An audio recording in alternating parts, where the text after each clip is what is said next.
You're in front of the Israeli School, Universal Practical Knowledge, the Philadelphia Division, here at 3226 Cheltenham Avenue in Philadelphia.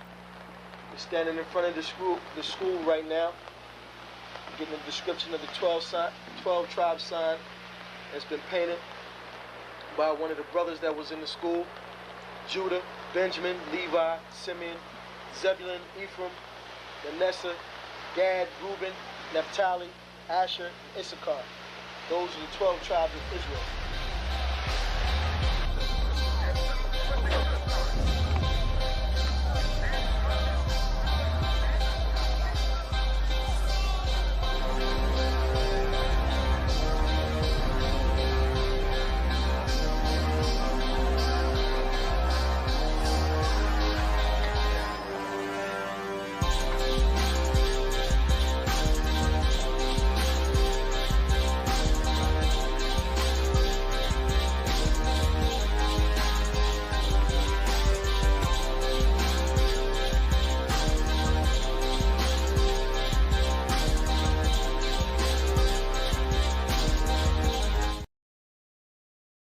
You're in front of the Israeli School, Universal Practical Knowledge, the Philadelphia Division, here at 3226 Cheltenham Avenue in Philadelphia. We're standing in front of the school right now, getting a description of the 12 tribe sign that's been painted by one of the brothers that was in the school: Judah, Benjamin, Levi, Simeon, Zebulun, Ephraim, Manasseh, Gad, Reuben, Naphtali, Asher, and Issachar. Those are the 12 tribes of Israel.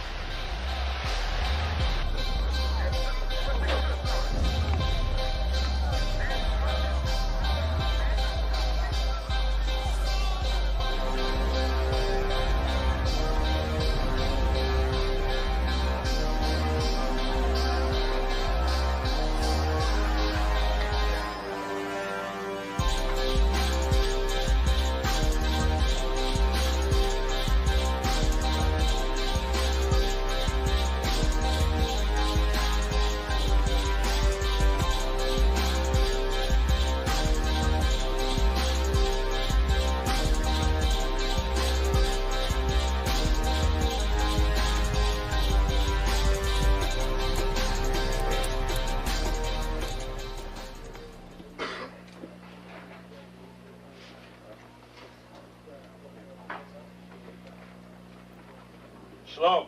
Shalom. You've been waiting for this day, so this day has finally come. A lot of you have been wondering where this knowledge that you've been hearing is coming from, and the powerful truth that you've been hearing, how this was established. Well, we finally were able to arrange for the priests to come down from New York and spend some time with us. And I'd like to introduce them if I can. These are some great brothers. We're very glad to have them with us. We want to make them feel as warm as possible, because this is their work and the extension of their work and what they've laid down some time ago. I'd like to introduce, first of all, priest and Sixth Shield General, 4th in command in the nation of Israel, Lahab. I'd like to salute this brother. Macho. Barak.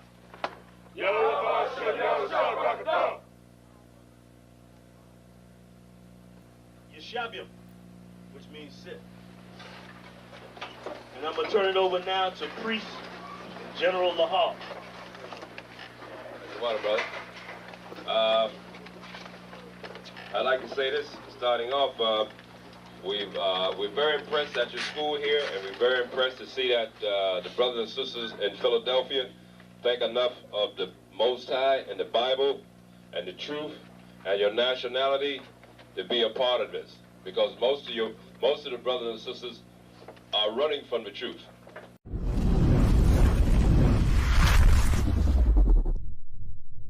Shalom, Israel. It's time to come get your full dose of truth for the week.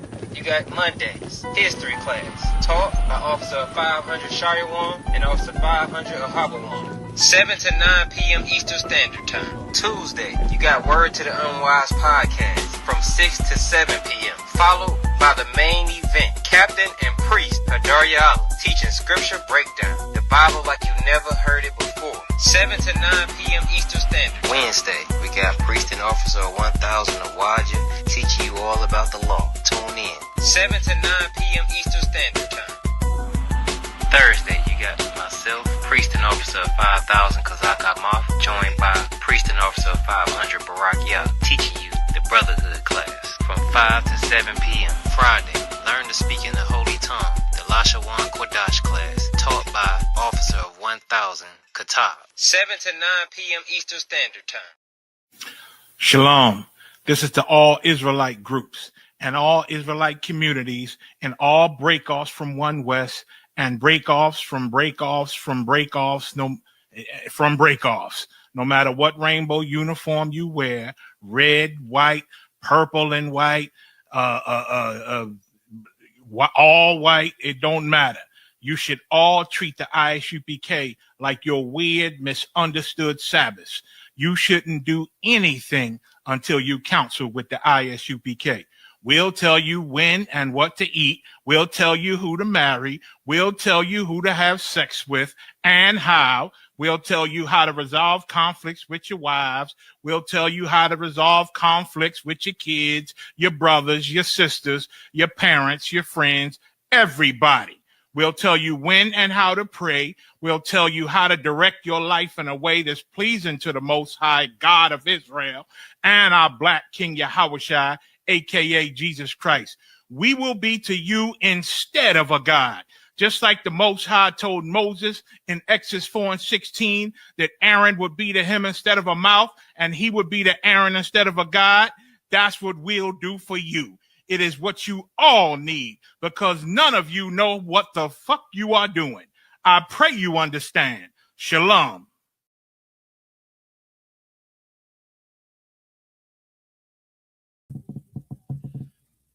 Hey, shalom, Yahweh Shem Yahushua Baraka Thumb to the Akim, shalom, Yahweh Shemarla Thumb Shem Yahushua to the Akwathian. All right, man. I'm Kazak Amaf, Officer 5K of the ISUPK. This is the Brotherhood class. I'm joined with Ka'ar, Officer 50 of the ISUPK on the Commander Journey Yohana. Start out at 1 West 125th Street, Harlem, New York. All right. Shalom. So we're gonna get a continuation of what we went over last week. You know, if we have any more questions, any scriptures, anything like that, you know, just ask them in the chat. We're gonna get right to them as soon as we see them. Just let us know. All right. So we left off talking about how us integrating and joining with other people has destroyed us, and we have always ended up at the bottom. All right. And this particular point in time, of course, we're talking about America because we joined into America. And the scripture say, come out of her, my people. You know what I'm saying? So give me that scripture for now. The scripture say, come out of her, my people. And this has been explained as a love affair that our people has had with America, our oppressors. Like, we've forgotten how we got here. We suffer from Stockholm syndrome. You know, we care more about our oppressors than we do our ancestors. For all the blackity blacks that come into our ancestors, y'all talk to the ancestors and do all this spiritual stuff for the ancestors, but the ancestors have yet to tell you how you have betrayed them by joining with the same people that destroyed them. You know what I'm saying? That did treacherous things to them throughout history. All right, read that scripture you got. This is the book of Revelation, chapter 18. And verse 4, and I heard another voice from heaven saying, come out of her, my people. I heard a voice from heaven saying, come out of her, my people. This doesn't mean like how one group decided to go to Africa and realize it ain't the place to be, and then some jumped ship and some got stuck over there. This ain't talking about running out of the land. It's talking about not joining yourselves with them spiritually, not joining yourselves with them physically, not joining yourselves with them at all, really. You know, you start to celebrate their holidays, and you couldn't tell me anything you celebrated before your slavery. Before your people went into slavery, what did you celebrate? You joined into Christianity and claimed to know the Bible and claimed to know the God of the Bible, claimed to know Christ. Tell me what day of the Bible that's in the Bible have you celebrated, or do you normally celebrate? You won't be able to name none. Everything you celebrate is of your oppressor. And that's the absolute truth, you know. And people like hate to hear the truth. All right, keep going. Come out of her, my people, that ye be not partakers of her sins. That ye be not partakers of her sins. Notice that the more we mend ourselves with America and America's ways and the spirit of America, we become everything God said not to be. We have to have a brotherhood class now to teach you how to be a better brother, to teach you how to be a better sister, to teach you how to be better children to your parents, because your oppressor has completely destroyed your minds. You don't know how to love your own people. Why? Because you are of your father, the devil. He hated your people, so therefore you loving everybody, you're going to end up hating somebody unknowingly. You understand? It said, come out of her, my people, before you be partakers of her sins. One sin that you have fully taken control of is hating your brother. It happens all the time. People are afraid to stop at gas stations. People are afraid to stop at the liquor store.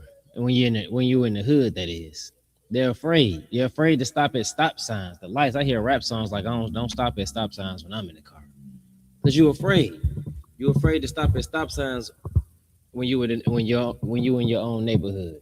Afraid of your kids walking home when you're in your own neighborhood. It's a damn shame, because we have learned to hate each other and look at each other as if we are nothing. All right, is that it on that? Or you got something? Anytime you got something, just tune in. No, I was gonna say what you're saying is heavy, and the topic is heavy itself, because as you've seen, the more and more we integrated with these people, our oppressor, we have found stop. All right. As you've seen, the more we integrated with these people, the more we lost, our communities. We lost the brotherhood. We just lost that neighborhood aspect that we've had in poverty. When we had nothing, as all we had was each other, and we lost that.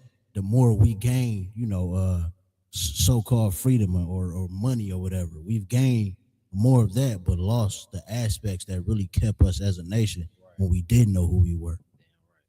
Give me that. Give me Joshua 23:12. Is that it on that?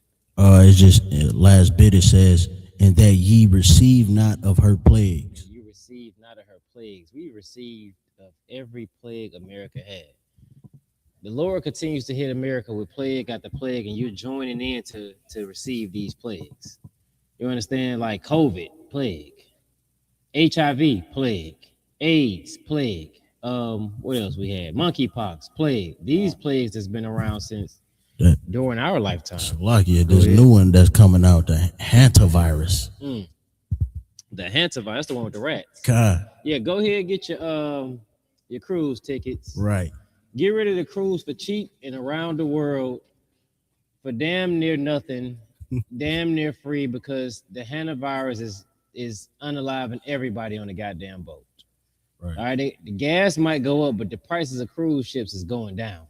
It's going to be cheaper to get to the Bahamas than it is to get to work.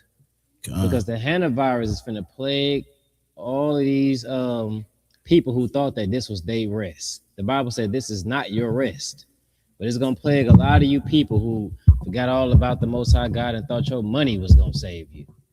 Thought you was going to cruise the world and be all right while war was going on. The Lord can reach you anywhere. All right. But yeah, they say you can't throw rocks at the sun, but the Lord created the sun. All right, so he can throw the sun at you.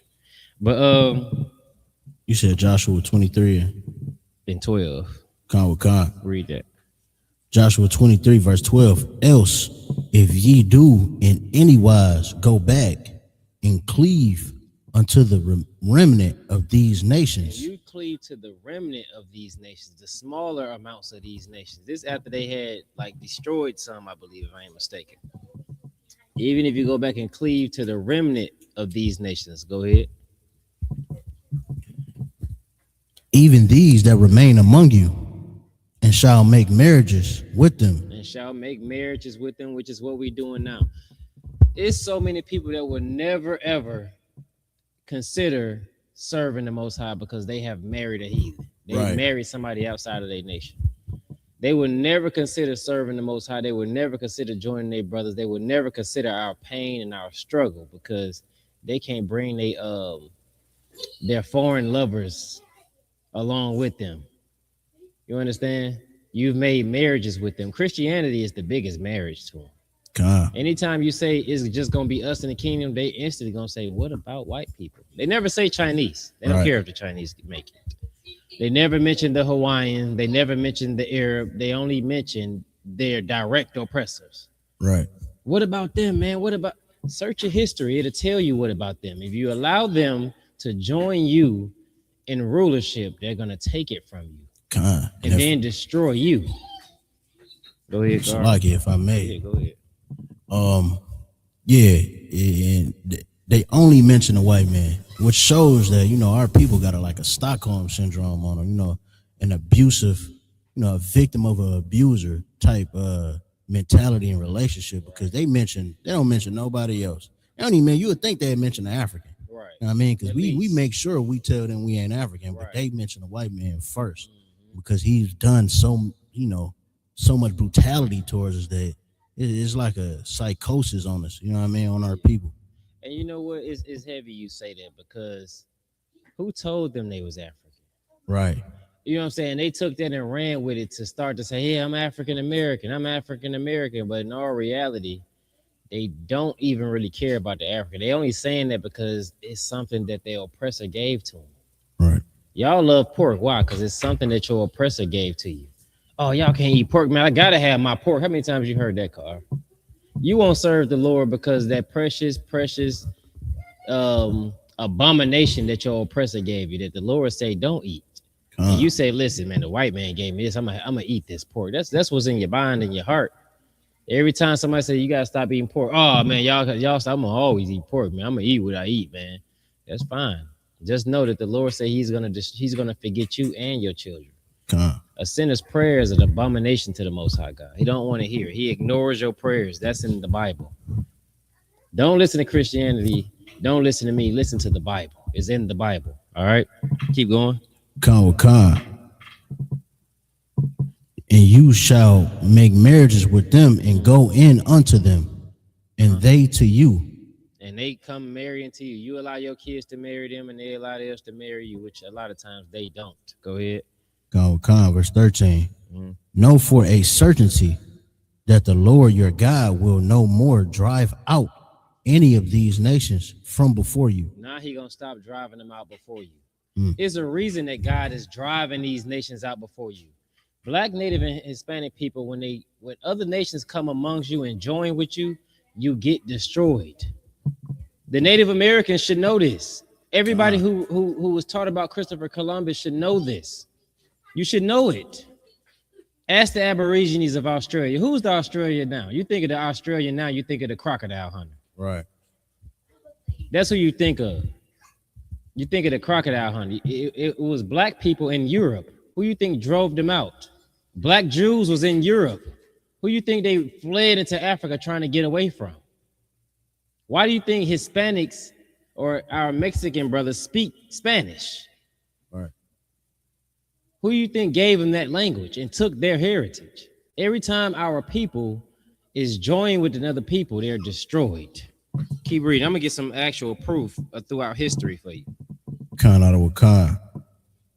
But they shall be snares and traps unto you. They shall be snares and traps unto you. A snare and a trap, you're gonna be stuck with them, and they're gonna look to trap you and destroy you where you can go nowhere. Where can you go?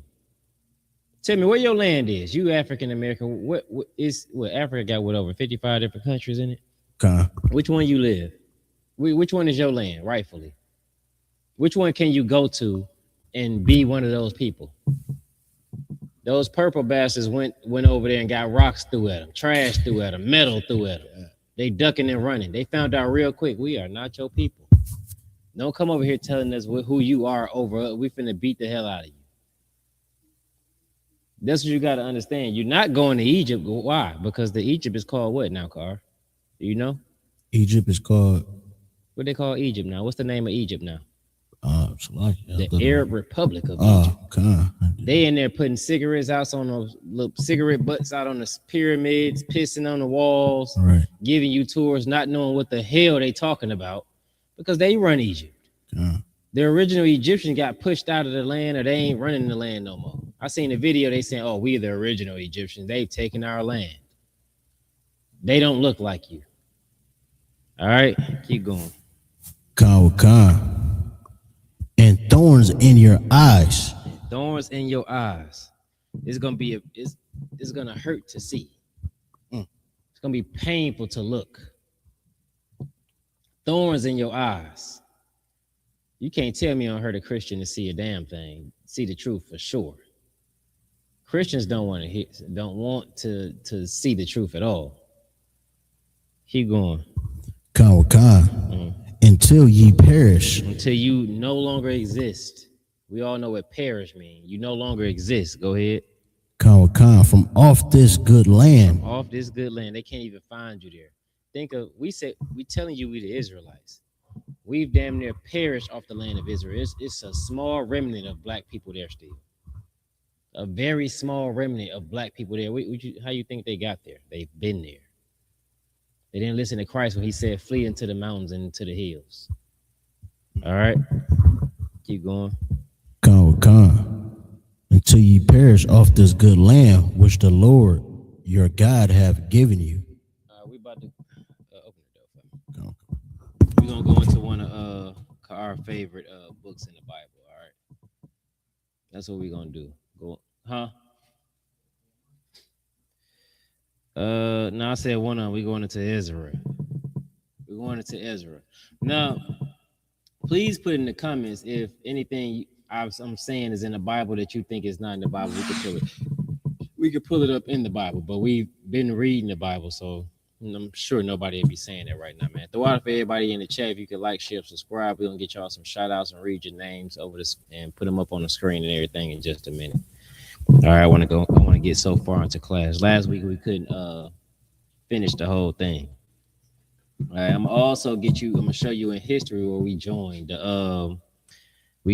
our oppressor, and it just didn't turn out well for us. We've done so much better than them when we were separate. Some 30 years after slavery,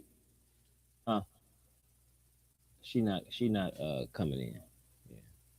Some 30 years after slavery, we had built up cities. Like, you ever heard of Black Wall Street? I'm sure you have. But why they never taught us that in school? Why do they never teach us that in school? They never taught us how great we were in school. In school, where does your history start as a black person? Slavery. Where? Slavery. Slavery. You came here in slave ships. That's the first thing you know about yourself. That you came here as a captive of white people. That's the first thing they teach you. Slavery. They're trying to take that out of schools now. But in all reality, it's way more to your history than that. Even if they wanted to start there, they never tell you, after they so-called set you free out of slavery, after they took off the chains of chattel slavery, then all of a sudden y'all started coming up. Y'all started building cities and passing us up. We was suffering from the Great Depression, jumping out of windows. That's what people don't know. They was suffering. Look up the year of the Great Depression for me. During the Great Depression, I believe the stock market had crashed. And they couldn't handle being poor. They couldn't handle being broke. They didn't know what they were going to do.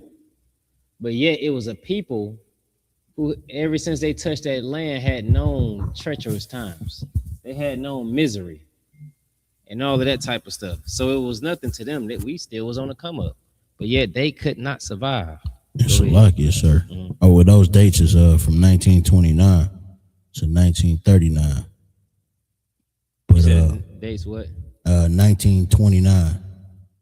It started October 29th, 1929. And they started a war after that, World War II. They started World War II after that? Yeah, kind of. But if I may, what you're saying, because during the Great Depression, the reason why, black people in America didn't feel that is because of the segregation. They didn't allow us to bank within America. They didn't allow us to use their banking system. So black people was totally removed from the stock market crashing. And you see, that's just one example of how the Lord would be with you in times of peril and terrible times. The Lord will be with you when you with your people segregated from, these different nations. You know what I'm saying? When you're holy, the Lord will be with you. Yeah, damn right. Holy means separate. That's why he's telling you that when you separate, the Lord will be with you. He can bless you. Right now, if he bless you, you'll give it all to white people. And just one more point. Go ahead. During that time, niggas had so much money they saved Cadillac from going bankrupt. That's why your daddies and your great granddad and your uncles love Cadillac so much. You know what I mean? Because it became a luxury vehicle during the Great Depression for black people. Right. And guess what? Just for that reason right there, that you can save Cadillac, that you can save the busing system from going broke. Right. Now all of a sudden Nike want to sell to you even though they hate you. Mm-hmm.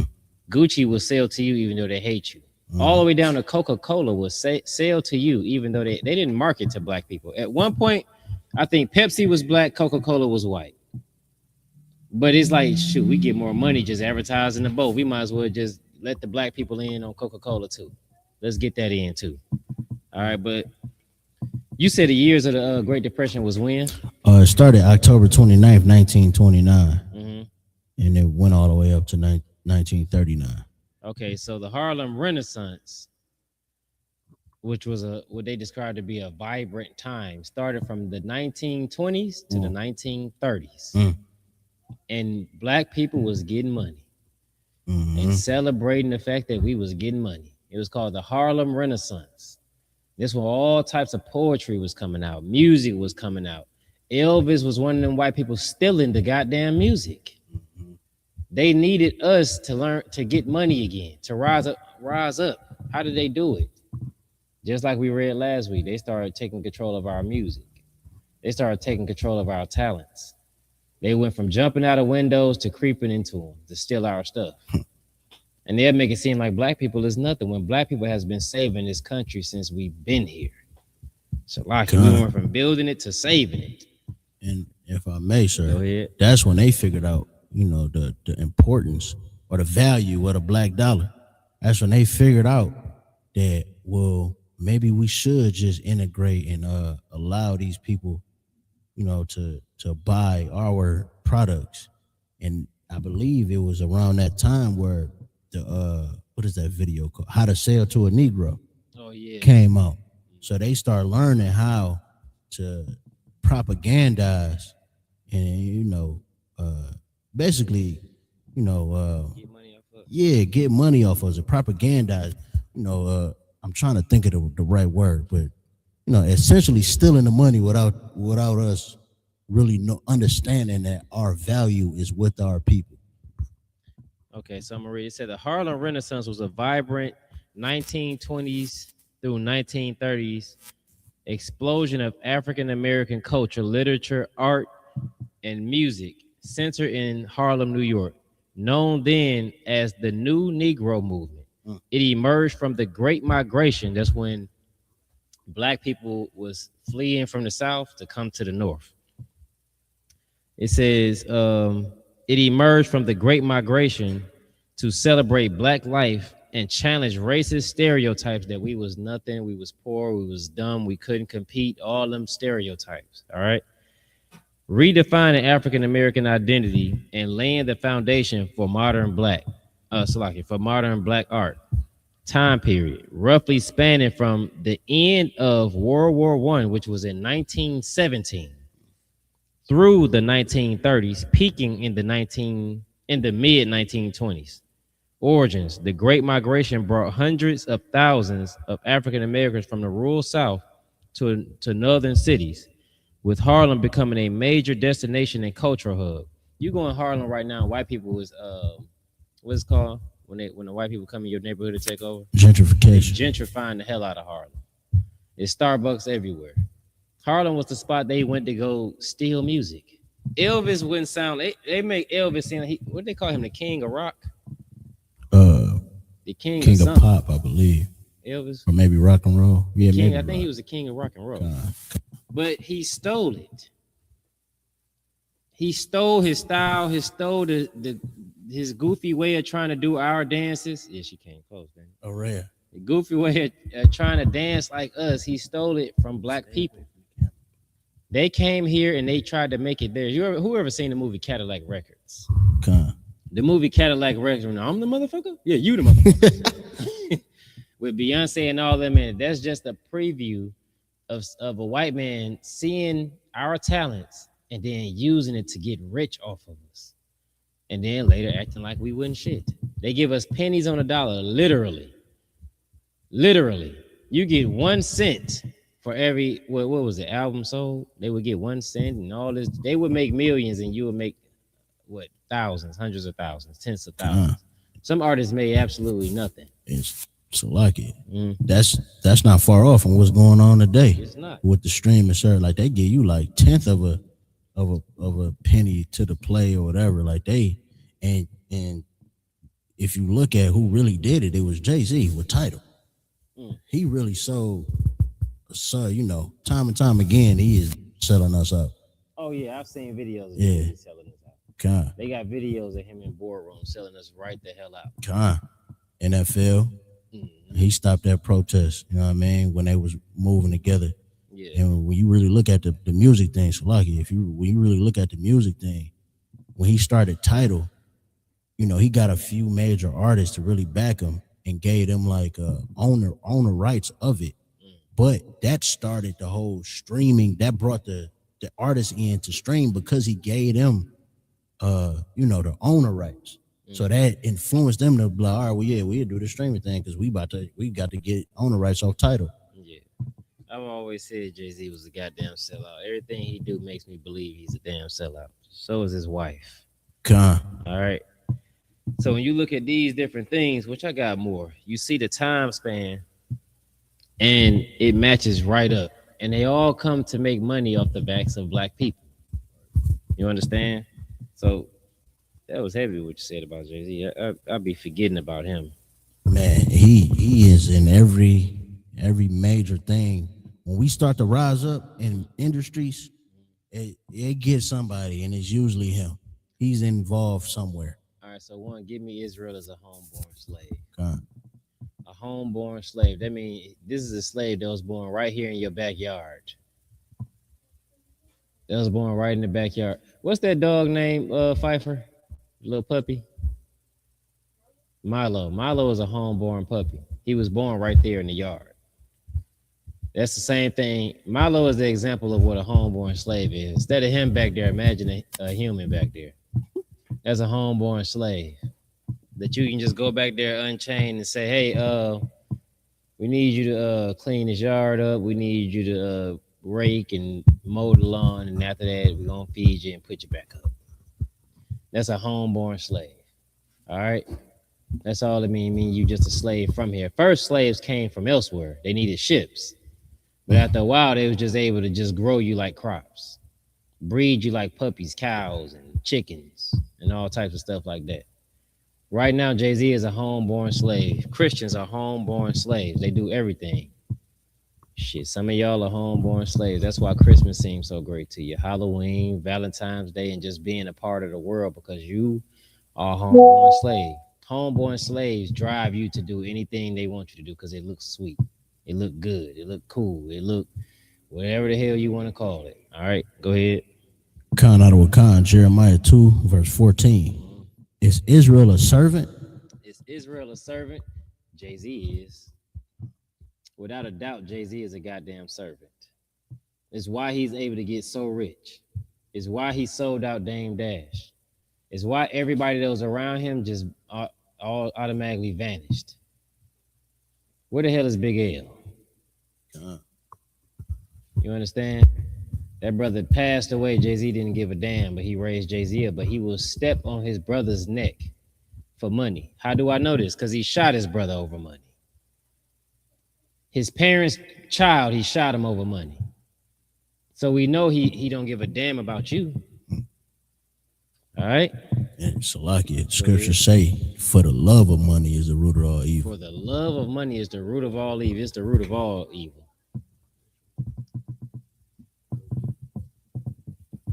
Like, she got problems that's just easy to solve. I wish the world was like that. God. But yeah, I'll keep going. Khan with Khan, is Israel a servant? Is he a homeborn slave?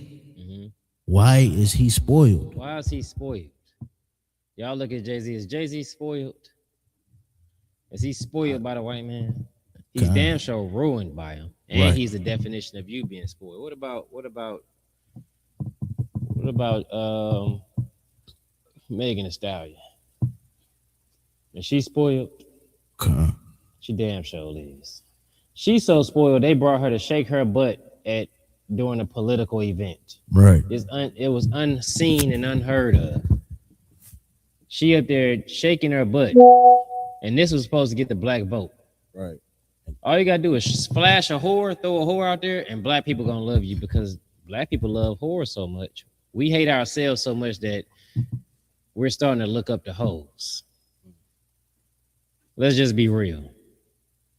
It's causing a problem because a whore was treated like a whore. Right. And this caused problems with many whores. Megan Thee Stallion is like the Bowser of hoes. Y'all probably don't know who Bowser is. Or King Cooper. King Cooper. They don't know. You know who King Cooper is? You ever play Mario on GameCube or any of those new systems? That's the boss. You reach Megan Thee Stallion, you at the last level. You at the last level of whoredom. You understand? And women was backing her. They was outrageously backing. Oh yeah, he cheated on her. What the hell value does she have? Like, yes, sir. What value does she have to make somebody want her? Who has wanted her so far? Nobody. She talks and raps about her being a good time. So guess what they coming for? If I advertise cars, you're gonna come to me to buy cars, not goddamn lawnmowers. She's advertising a good time, so guess what they came for? Good times. Right. And every woman that supported her hates black women. They hate them. They want them to be destroyed. They love being destroyed. You hate black women. Slaki, go ahead. No, sir, that's just so heavy. Because like you said, we've seen our women just go to bat for the lowest of the image that they've given you. Like, she is a low image of black women, and our women fight for it. And it's just, like you said, homeborn slave. You don't even realize the oppression that you under to turn you into a whore and then advertise it to make it look cool. Like, that was on the world. They put her on the world stage to show how they treat black women. This is how they view y'all. This is what they saying. Like, this is the world stage. The political arena is the world stage. And they showing you, oh, look how we treat our slaves. Look how we treat our black women, our black slaves here. This is what we think of them. They come up here and shake their ass for us. It's like. And what's crazy is before desegregation or integration, we had what was called integrity. We had integrity. When they did that one thing, what is it called? Reconstruction. Did they do that twice or once? After Civil War. Yeah, I believe it was 2 times. One time it wasn't so large, and the other time it was. It's called Reconstruction. During this time, we had what was called integrity. They called themselves doing a reconstruction where they trying to help black people after slavery to gain a foothold in political things, financially, being financially stable as a people, land, and all of this different stuff, right? And look up it was some black jockeys. That's like the people that race horses, right? They had won, I think 15 out of 30 or 15 out of 28, 29, 30, somewhere around there. They won 15 of the races. It had to be like 28 because it wasn't 30. It was more than half. So 30 would make 15 half. Yeah, kind of 15 out of 28. 15 out of 28 of the races. White people raised hell. We couldn't win a fucking horse race without them tripping the hell out. They didn't want us there no more because year after year we was whooping their ass. What was it, the Kentucky Derby or something? Kind of. It's just so crazy because you don't see no black jockeys today. Yeah, you ain't gonna see no black jockeys. That's crazy. It's not. But they not. I don't really watch it, so it could be one that slipped through. But at this point in time, black jockeys was whipping their ass. Why? Because we were just better with the horses, better with the animals. We knew how to train them and build them up where they were just playing out faster. We was the slaves. We dealt with the damn animals. We did the work while they sat on the porch watching us work, enjoying life, not having to rake a goddamn leaf. Then they let us get off into these different events and we showed our ass. They couldn't compete. They like, man, they didn't won 15 out of 28 and they raised hell because these black jockeys was whooping their ass. Read up on that a little bit.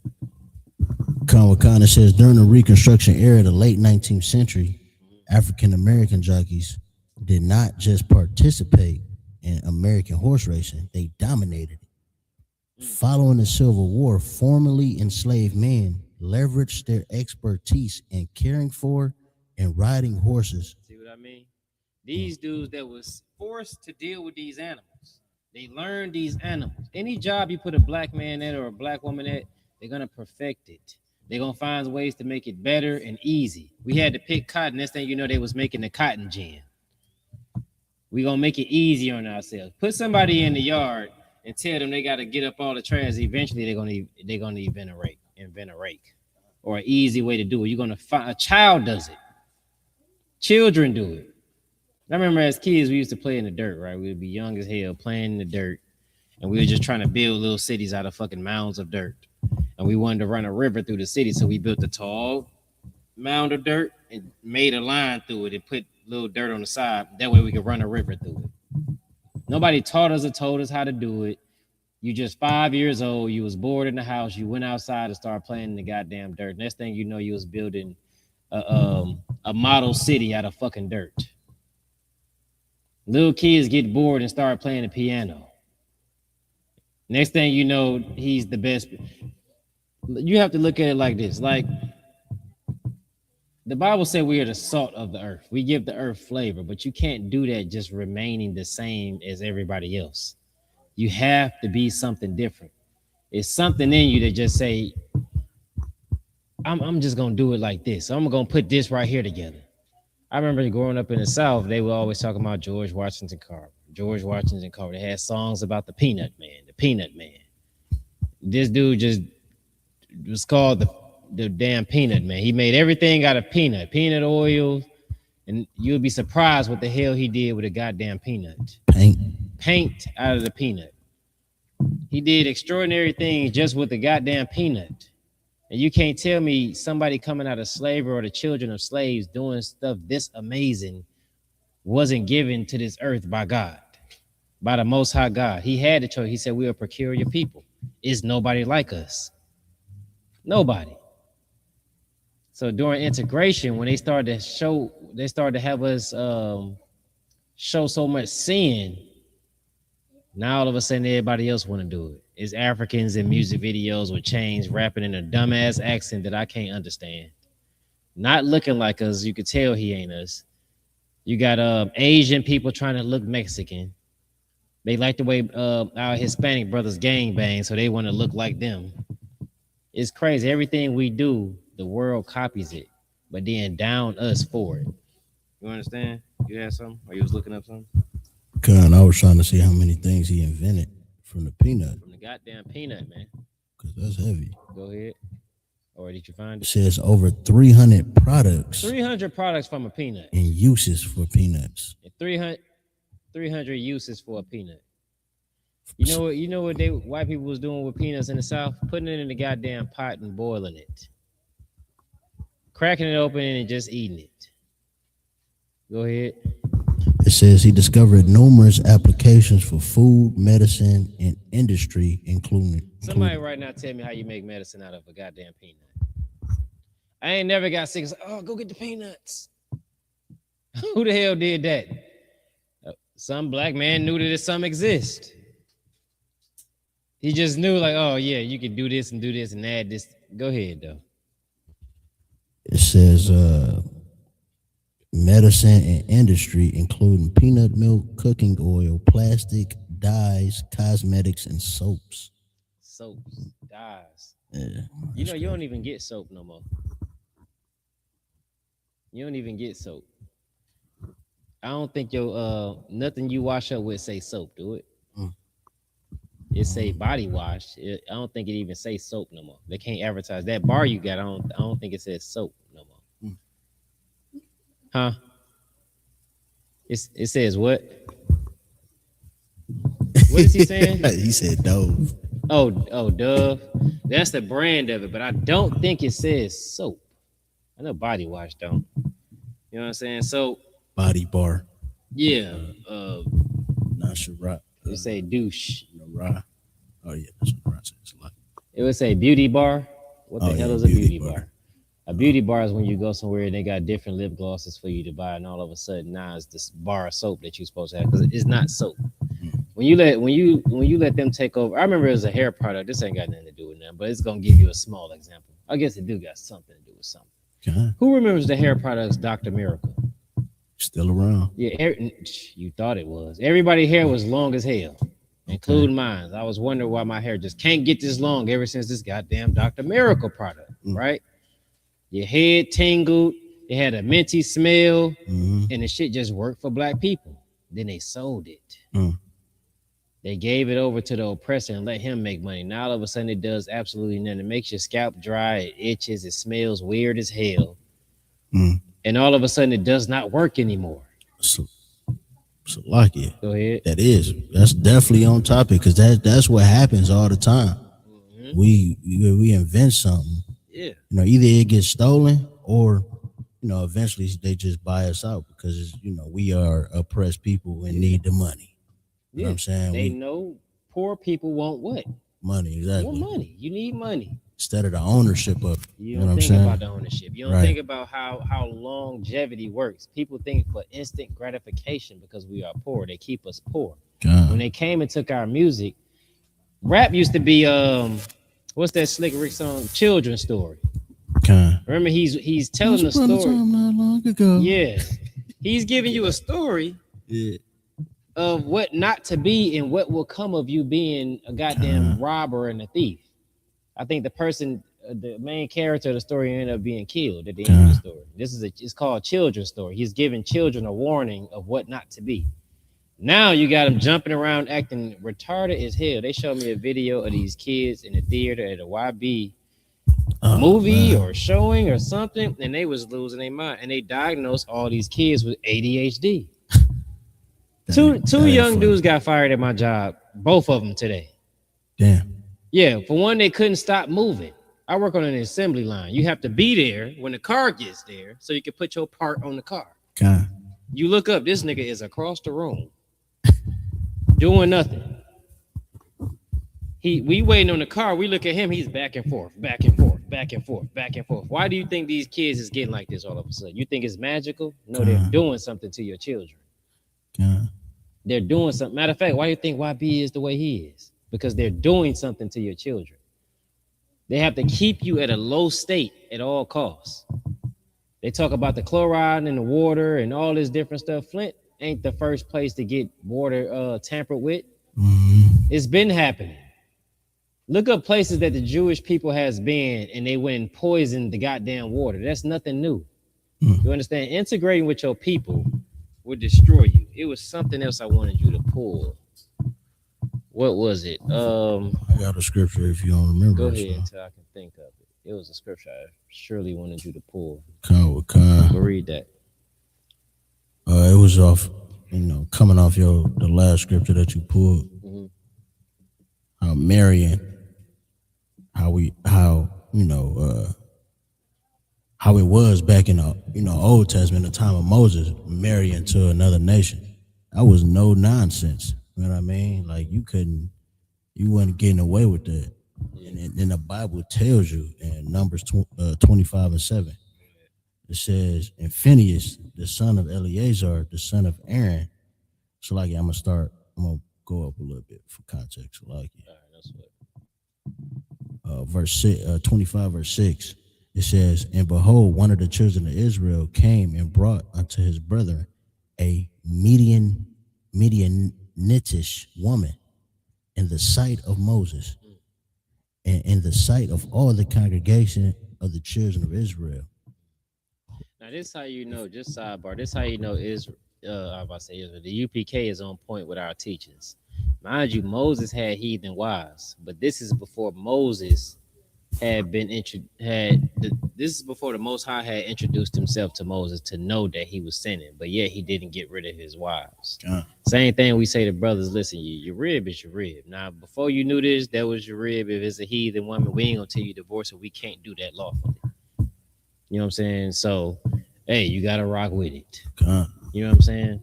But go ahead. Yeah, same thing Moses do, but he knows a sin now. Now he's seeing somebody walk through the camp right with a heathen woman. Go ahead. That's heavy. And if I may just add, damn, I lost it that quick. Yeah, brother, like you ain't heavy as me. Lord said, don't say that, brother. Don't try it. Say, nah. But you would think about it. I remember this scripture myself. Yeah, that's what. Oh no, I just wanted to break it down. Like this brother came here showing off a heathen. So like, and basically going off what you said, Moses, had a heathen woman but didn't know it. But him knowing the laws now, he coming just blatantly, just showing off a heathen. To hell with y'all. Yeah. Yeah, go ahead. Some brothers is like that to this day, man. They will not come into the truth. Why? Because you can't have a white woman. Right. Ain't nothing more disgusting than a nigga who just infatuated with white women. You ask them like, why, man? What, man? They ain't like black women, but they show good. You be like, what? Brother, go sit down. You're a pervert. You're a pervert. You're a sexual deviant, and you need to be away from all children and all your own people. Go away. Get away, far away from me. Black women should see a man like that and stay far away from him. You should ask him, like, yeah, are you infatuated with having sex with white women?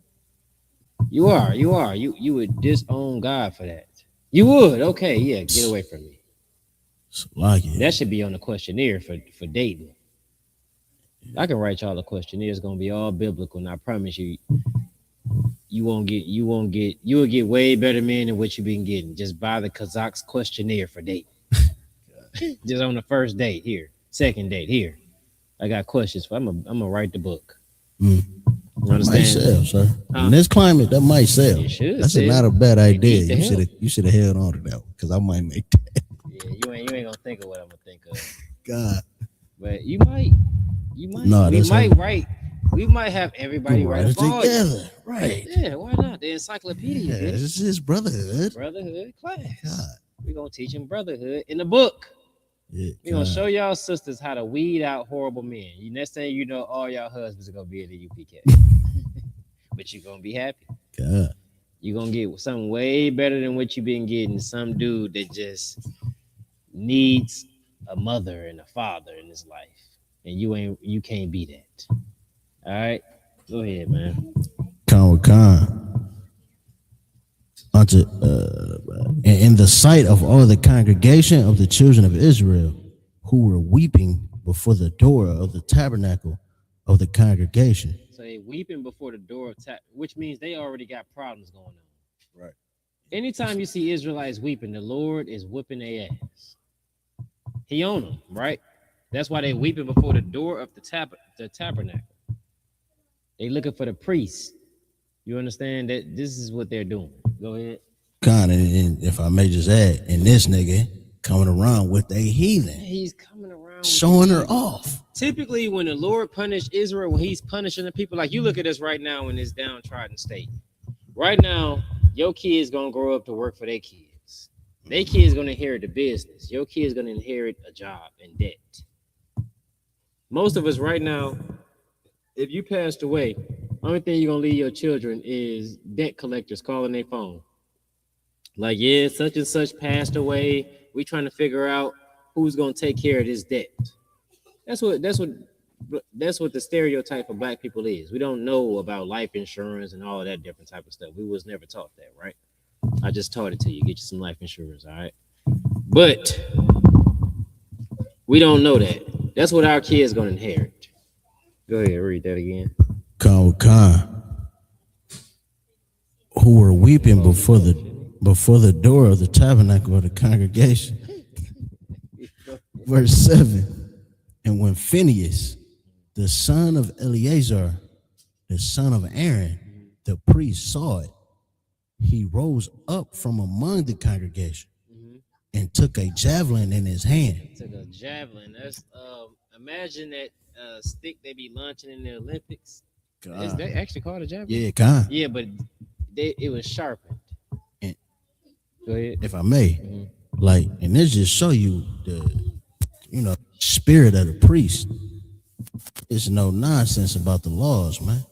Like, you coming around just showing off in blatant disobedience.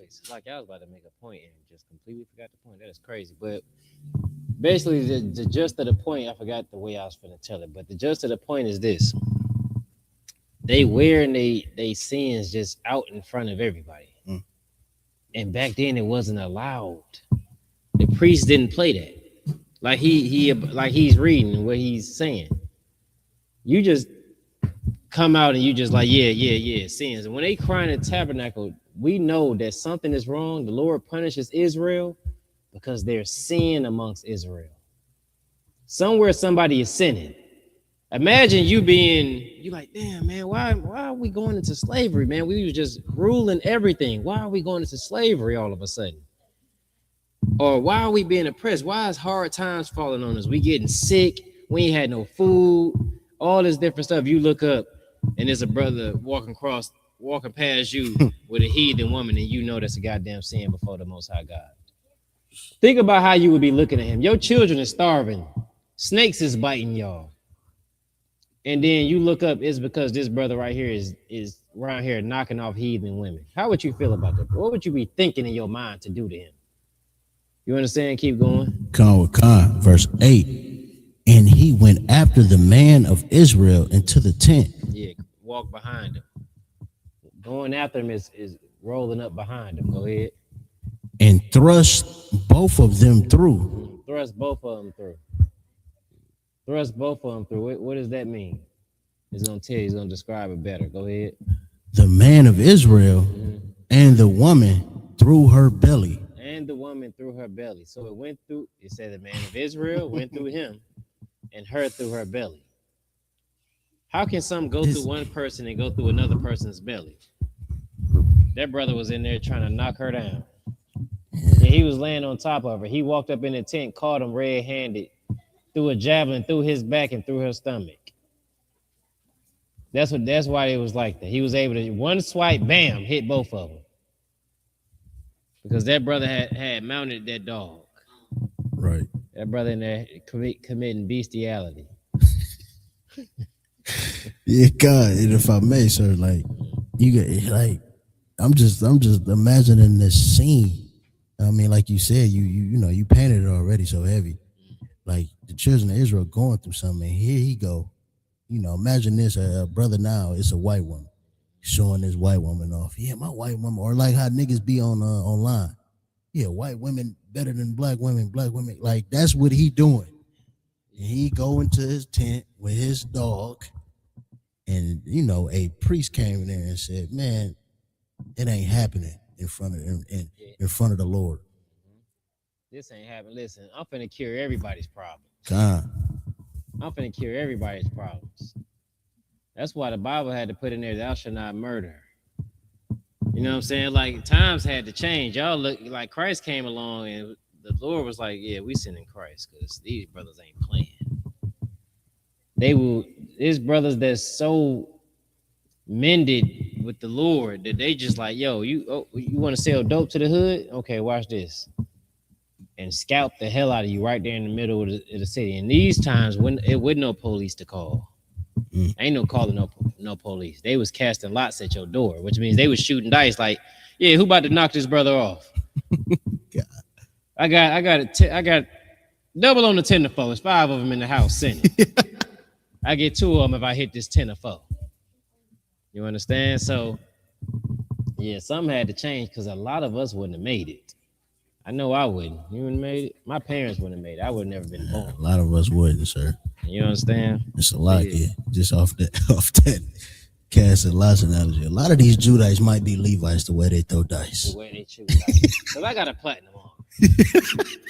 I got a platinum arm myself. I will take your money. Yeah, right? This is the brotherhood class, sir. Hey, I won't take all of it. God. But it's gonna be a whole lot of brotherhood when I buy a bottle with your money. Share it. Ask the brothers. God. I will take your money after casting lots, buy a bottle, we're gonna drink your pain away. God. With your money. All right. So next time don't gamble with Kazak. Because guess what? You only getting about $40, $50 out of me. I'm not going home and explaining to my rib how I lost a house gambling. You gonna walk away when they start winning? Yeah, as soon as you start winning your money back, I'm gone. And that's where there's no law, there's no sin. Because that ain't no brotherhood. Yeah, you gave me this money, brother. I didn't tell you to gamble this. I came in here with $5. And somehow it turned into 150. I gave 40 back. That's brotherhood. You can get home. You can get gas money with that, all right? God. But yeah, give me in the scripture where it said they require a song and a dance. Or they require something like that. Because if you think of what they saying they brought to you in the Harlem Renaissance, art, music, dance, all this different stuff, they learn how to, what's this called when they propagandize? Is that when they make money off of it? You monetize. They learn how to monetize our style and our way of life. They monetized us. They used us as cattle, something you can make money off of and get the country back in order. It was called the Great Depression. This wasn't 1 or 2 neighborhoods, 1 or 2 cities. This was the Great Depression. Everybody was depressed. Everybody. High suicide rates. And we over here got the nerve to be dancing, singing, painting pictures, drinking. Damn, I wish I could have been. Buying Cadillacs. Buying Cadillacs. Cadillacs. It was so fire, they made Cadillac records. Man, they made Cadillac a luxury vehicle today. Man, please. Black people save Cadillac, man. Man, hey, listen, my pops talked about Cadillac. He had a Cadillac when I was younger, man. I used to love to just roll in it because he described that Cadillac to, so, man, listen, I love the Cadillac because of how much my father loved that Cadillac. And that was the history from it. Yeah. Because now I know. Yeah, like, that's why your granddaddy, your uncle, and all them love Cadillac. You know what I mean? And because it was seen as a luxury vehicle, while these heathens is in the trash looking for bread and crumbs, we drive around buying Cadillacs. They've had longevity. God. You seen the Cadillac? God. You ever seen the Cadillac truck? That mug about 150 now. Man, listen, you walk up to it, the little steps come out. And it shines a light on the ground for you. God. I'm telling you, check it out. Just Google it. God. Cadillac truck and all the features of it. But it's just it's sad that that's not a black owned. You get what I'm saying? Nope, not black owned. It was black, saved by the black dollar. Yeah, if they had any type of decency, we would at least own Fruit of the Loom or Hanes. God. They gave black people nothing. Nothing. It took from them everything. To this day. And to this day, we give them all our love. What come and say we just gotta love them a little more. There's no way in hell you could be a threat to my children, and I'm gonna love you. God. I be damned. God. Having children should push you. If you got black children, it should push you right into the truth instantly because you know what they're about to go through. God. All the time, I look at them and be like, "Listen, y'all gonna have it rough because you can't even tell what's a man and what's a woman." They telling you right now you need to be in touch with your feminine side. So like, yeah, your boys in here, they're like, hey, that's all that nigga do is talk. Yeah, I ain't playing with it. I fear for my sons. I'm not gonna lie to you. God, same. I let them know what I need them to know, and that's it. You understand? Shit, I met my rib sons. It didn't take long. I tortured them as well with my words. They gotta know what I'm telling them. You understand? Like, I was fortunate enough not to have gay sons. Oh, son Christ. Yeah, can you imagine getting a rib and her son is gay? Now you gotta keep him away from your son. The Lord bless me.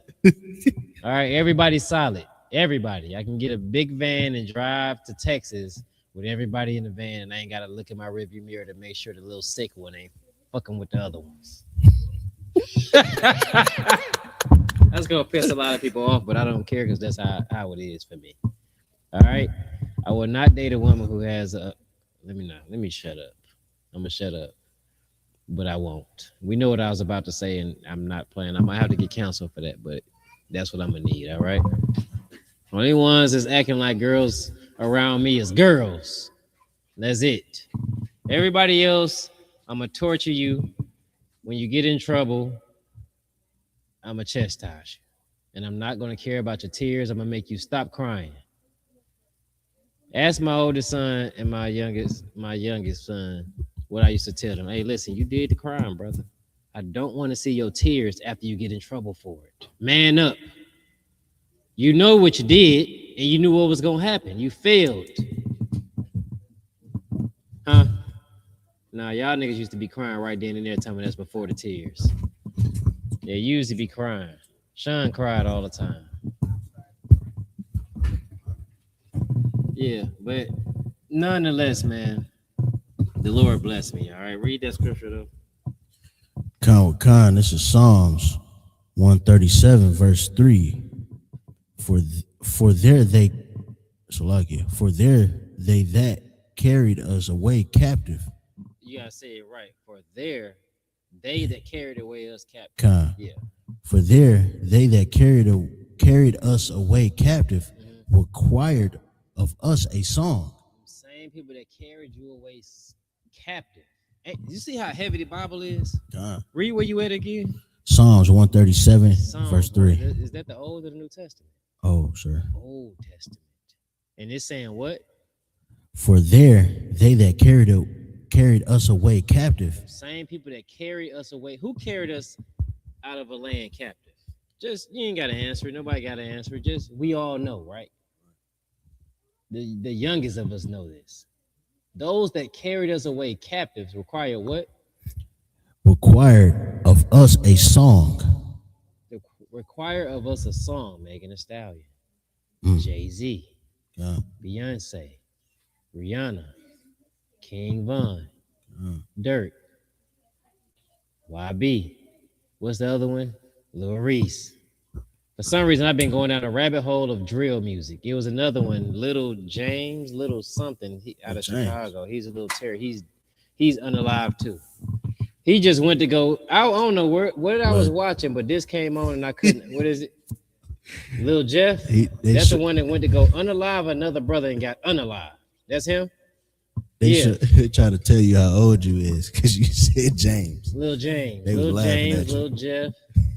All I know is it won't be my little sons. God. I punch them in the back of the head before they think they finna go on a drill, anything. My kids probably afraid of jail. They be afraid of me putting them in the corner. Listen, I'm gonna tell you how to punish your kids. Sidebar. Be afraid. When your kids become teenagers, put them in the corner. Put their ass in the corner like they're a 3-year-old and leave them there. Doze off, take a nap, and wake up and be like, oh, you still in the corner? Brother, go eat. That's how you punish your kids. Yeah, just forget about them. All right? Just forget. Yeah, the water. Where I was at? Ranking order. You gonna give your daddy a card. Where's my card? Oh, it's funny now. Give her a mic. What'd she say? What'd you say? That's yours. Who is it for? Car, show the world. When your sister was a baby. Come here. She in the middle of a speech, brother. She not trying to come here. All right, what you say? Why? What? Who card is that? That's my sister's. Why you give it to? Who is it for? My sister? Oh, you just was giving it to your dad? Yes, because I was playing with my sister. Mm-hmm. That's Okay, it. cool. All right. The water. I thought it was you was giving cards out. Ranking order on the cards, all right?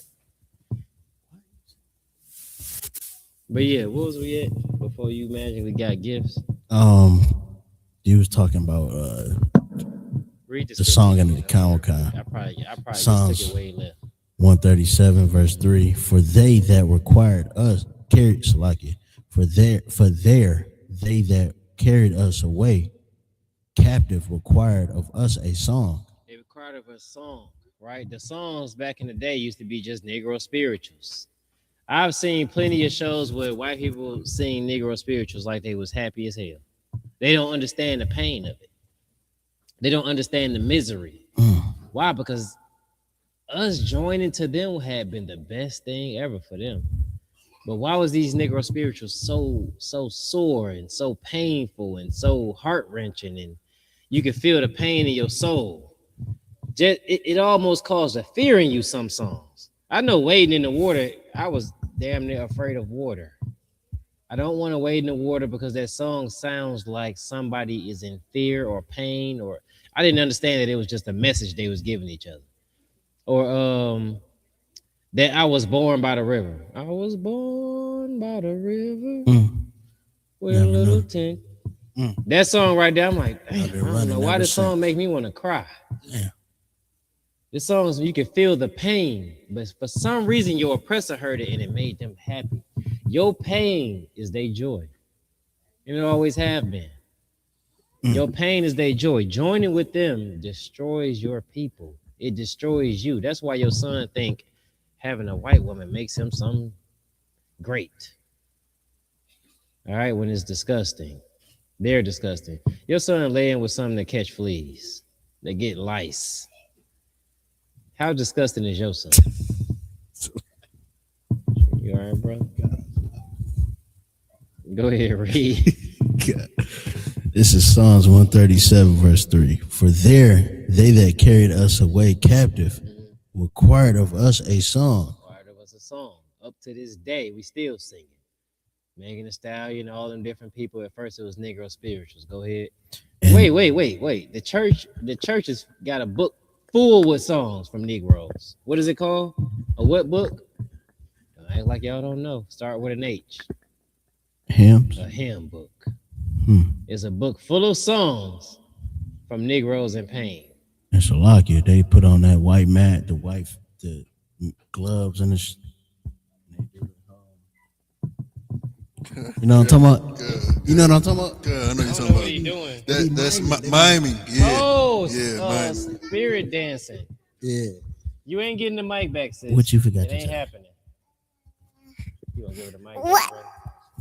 No, let's see what she got to say first. She ain't got nothing to say. She just like the mic. We gonna You just wanted to hear your give her voice the other again. mic and turn it off. Take the batteries out. Okay, we in class, baby. Yeah. All You right. can't interrupt the class, little sis. All right, go wipe your nose. If you want a All right. hug, man. Give your daughter. This is brotherhood class. The brother try to act gangster all day until his daughter want a hug. You gotta hug her and get her down, brother. So you would never read again.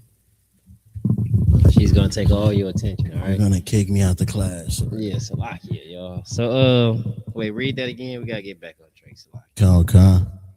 For there they that carried us away required of us a song, and they that wasted us required of us mirth. What did it mean in the hood when somebody said, "Yeah, I wasted him"? Actually, I don't think it was the hood. It might have been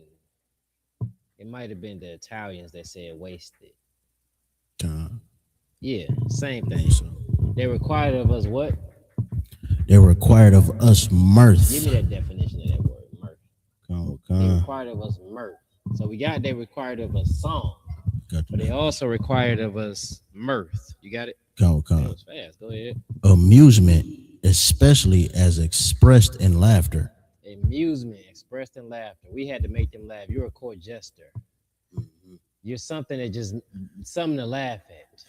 Trust me, if you pay attention to Captain Zariak and then these rooms he be in with these Jewish people, they're laughing at black people. They laughing at us and saying, you guys destroy each other. Look at you as a people. You're nothing. They saying it in chats on Clubhouse God. openly.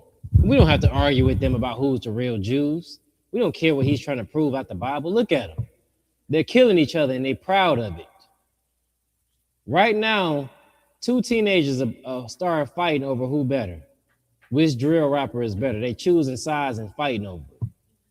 People they never met, they're ready to kill each other because of it. And the Jewish man knows this. This what makes you look like you're nothing in front of men of other nations. This will make you look like you know. This is why it's important to get in the UPK, your kids getting the UPK, your men getting the UPK, because otherwise they're gonna grow to be absolutely nothing. Absolutely nothing. And if you're anything like me, I keep it real with mine. If you grow to be nothing, then you're nothing to me. You grow to be nothing, you're nothing to me. I blaze the path that way you should follow it and make it better. One day I was taught that the one man in this world that wants me to be better than them would be my father, right? But I realized as an adult that it would be your spiritual father the most. Your spiritual father the most wants you to be better than him. That's real brotherhood. Somebody who's pushing you to do better than them. Cap Hadar has taken zones in Ohio, Detroit, Canada, and he's telling us to go out and do the same thing but better. He's like, listen, man, if you want to do this, you got to go out there and do this. You could do way better. You got the skill to do this, this, and this, and this. Anyone you call a father in this world is going to want you to be better than them. You can either fail them or you succeed with it. Simple as that. A child is that cannot succeed in becoming something better. Back in the day, in the Old Testament, they just say, just put them to death. They're useless. Put them to death. Give me the scripture where it say like, rejoice not, my nigga. He know. Rejoice not. It's nothing to be happy about. My kids used to ask me, yeah, who's your favorite? Who's your favorite? What did I say the last time, Sean? Yeah, nobody. Nobody is my favorite. Why is nobody my favorite? Because let's be real. I'm a real parent. I don't know about y'all. Y'all be faking it. I don't fake the funk with my kids at all. I need them to grow up and be solid and be able to understand the truth. All right? And this is what they need to understand. Who's my favorite? The one who's blazing the path that I blazed. I can look at you and say, hey, listen, that one right there finna be way better than me. All right? That one right there finna be way better than me. In everything. In all things. That's what I wait on. Simple as that. Read what you got, Car. So, like, if I may, just to add, because you brought out a heavy point just earlier, saying how they laugh at us. You know what I mean? As at our demise. That was in the Bible. Khan. But on the Heads of State podcast, shout out to Capadar and Officer LeBon. Heads Kwam, Shariwan, Barack Yalla, IDR, all them brothers on the Heads of State podcast, 144. They go live Tuesday at 9:30. But they brought out a interview of Dogface talking about how his only father figure left him when he was a kid and he started getting in trouble. And he on Vlad. And Vlad, a so-called Jewish man, started laughing at him when he told him that his real father was just around the block from him. And it was just painful because he was really sharing something vulnerable. Like it seemed like something that he worked out, like something he probably talked about with a therapist or something. Like it looked like some hurt that he really had to search for. He was giving his soul. And this devil just laughed at him as he told him, like, yeah, well, my real father was around the block for him. I knew him the whole life, but didn't know he was my father. Yeah. But that's a lot of brothers' story, and he just laughed at it, and that just shows you these devils laugh at the oppression. You know what's funny, man? I have a lot of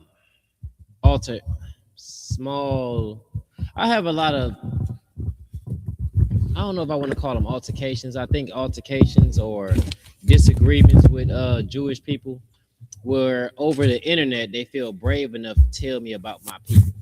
and they feel brave enough to laugh at my people, laugh at what my people is going through. Yeah, come on. Salaki, you them brothers back there doing nothing. I like to see work being done, especially the one with the braids. Yeah, he think he's your majesty. Yeah, go help with the food, brother.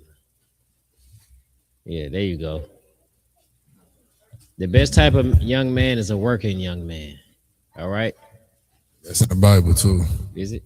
God. Okay, The best. What's the servants that lay amongst you? Oh, damn. Yeah. But yeah, man. The fact that they talk about us in those clubhouse chats over the safety of distance and the internet, the distance of the internet, they talk about us, man. They talk about how we're doing this and it's like they soon forget what they was doing when they was in the ghetto. They forget the incest. This is why your kids are born with little buck teeth and little funny hairs, and they look retarded because they are, because you had so much incest. The gene keep coming out of you when you was in the ghetto. You forget. They tell me they was gas showers and they was doing all of this and doing that. You forgot they was actually washing you the hell up because you stink so goddamn bad. Right. You understand? Don't come to me talking about my people and what we go through because of your people.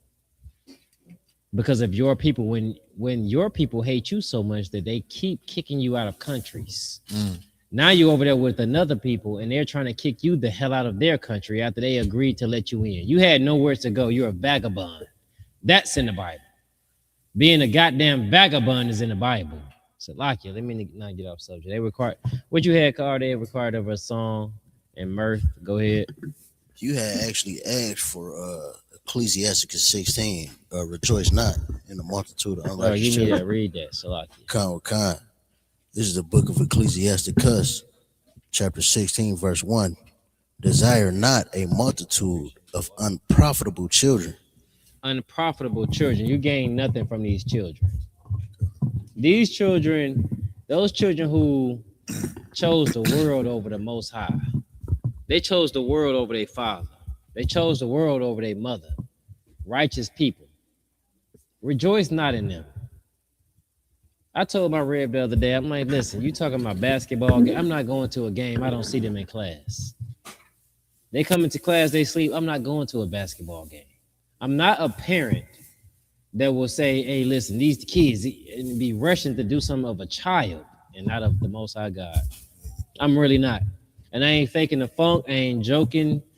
They will tell you, this is me every day. Anybody who knows me knows I ain't playing when I say this. I won't show up to a goddamn scrimmage. I don't care. What they be calling them, deadbeats? Yeah, I'd be a deadbeat before I accept something less than. I don't give a damn. I don't care what the world thinks. I don't care what a child thinks. I don't care what my rib think. I don't care. You can be a man of the Most High and show me that you're going somewhere with that, or it's just, hey, listen, you turn 18, you're going about your day. I'll make a new kid. Salaki. I'm not with all the sensitivity of children. Why? Because that's real brotherhood. Why would you raise something that's going to be destroyed? Why would you raise something to be hated by the Most High God? Why? We watched that video with Cap. He talking about his son who was born prematurely. That's your first warning. That was the Most High God showing you, hey, listen, I'll reach out and touch you and your child. And you still run around here talking nonsense that you want to love the homosexual community. I'm not loving them. I'm not accepting he's and she's. If you want to be both, get the hell away from me, because you're going to be what the Lord made you to me. Salakia. And guess what? My children are going to tell you the same thing. Pfeiffer. And what the brother is bringing up so heavy is that, in the Bible. So like, you need, brother, you need to move all them shoulders out the way, sir. Yeah, I've been working out. Okay. What the brother's bringing out so heavy, in the Bible it says, I'm just paraphrasing that, if you put mother or father above me, you are not worthy of me or children. He who loves mother or father more than me. God. Yeah. You know what I'm saying? Precept. Because you said good precept. Good precept. Yeah, because what he's saying is that you got to be walking this path just like me. You know, because I am leading the way. Damn, I think that's another scripture. Raise up a child. Raise up a child. That's another one. That is one. But let me tell you something. Reincarnation is in the Bible for those who believe in the Bible. Mm-hmm. These children in the path that you lead them on, this is pure brotherhood I'm giving you. This is charity. This is the love that you need, right? These children, okay, let me start over. Reincarnation is real. These children is going to give birth to you again. At the water. Get that to him. They're going to give birth to you again. You're going to come back and be reborn. You have to be serious about this truth. Why? Because I want to come back in the kingdom. I don't want to come back to another parent that's been sentenced to hell, to servitude on this goddamn earth. I'm looking for the kingdom. I want to one day, man. Listen, I had a summer job, right? We had to paint. We paint plantation barns on plantations. And one day we painted this house. And as we paint, trying to be able to make money to have fun during the summer, me and my homeboy, we looking to the right, and I bullshit you not. These oppressors' children is out there doing backflips off jet skis. They got little flotation devices in the middle of the lake. Just one jumps off a higher flotation device, land on the lower one, and bounce the other one into the lake, and they just having a good time. They ain't had to work. But here we are. We want to work. If you want to get that first car, you want to get anything, you want to get new shoes, you have to go work because your parents can't keep affording. The day they look forward to is the day you start supporting your goddamn self. And here they are, careless, Barack, y'all, carelessly having a good time. Working. They pulling up behind us. There's a little dock behind us. They pulling up on jet skis. It's like, man, you guys want to get in the water after you get done? Hell no. I want to go home and take a bath, man. We ain't got no clothes to be swimming. These ain't swimming clothes. And they, oh, man, just go to the store and get some. This store is down the street. Right. We can't afford to go spend. We working towards something. We can't just go in our pockets and go buy swimming trunks when swimming trunks were cheap as hell. To them, it was nothing. Right. It's not our risk. This is not our rest. Perfect scripture. This is not our rest. And guess what? It's time to let your children know. You're the issue with generational curses. Generational curses go on because of you. It's your fault. Can I add to that generation curses before? Oh shit, man! Somebody didn't woke Barack up. He came in here on one. Take off. You did. Take off. Oh, it was me. Yeah, you did. I'm gonna eat. You know what? The generation curses. When I was brought up in the household, if y'all have anything to say about it, or if y'all heard these things, what I'm about to say, please add to it. What I was always told, or what was said in my household, we are, this generation curse. The generation curse can be something very small, like somebody's attitude, someone's attitude towards another family member. They not being here in family functions. I would say, being gay. That ain't small right there. That's not small. That's major. Or they not going to church. They not believing God. They not. But this is what they say. This is the curse that they say. Like we need to break this generation curse because we not raising the grandkids a certain way like I was raised. You know what I'm saying? That's the generation of curses. But the thing is, the generation curses is not having not having the Bible. You know what I'm saying? Not doing the traditions of the Bible, not following the laws and the statutes and commandments, not having a brotherhood, how to treat a brother. Not, that's how you would break the curse. But that would, if I could. Generational curses being in goddamn servitude all your goddamn life and working hard to be there. Give me the scripture where it say, I seen princes walking These are our generational curse. We still walking on side of the goddamn horse while they're living high on the horse. There used to be a saying where they said he living high on the horse. I think they switched to high on the hog.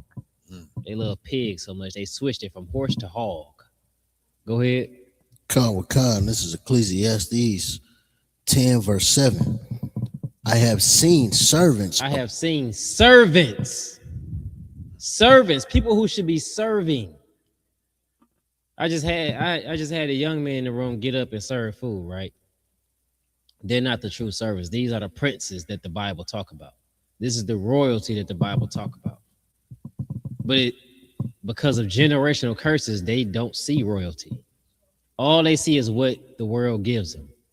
They got what I'm telling them versus what the world gives them. What you think they're going to choose? More than likely what the world gives them, right? That's the one. Everything the world say is awesome is what they believe is awesome. You understand? Keep going. Con with con. I have seen servants upon horses. I have seen servants upon horses. Now, who rides the horse? You living high on the horse. You don't have to walk.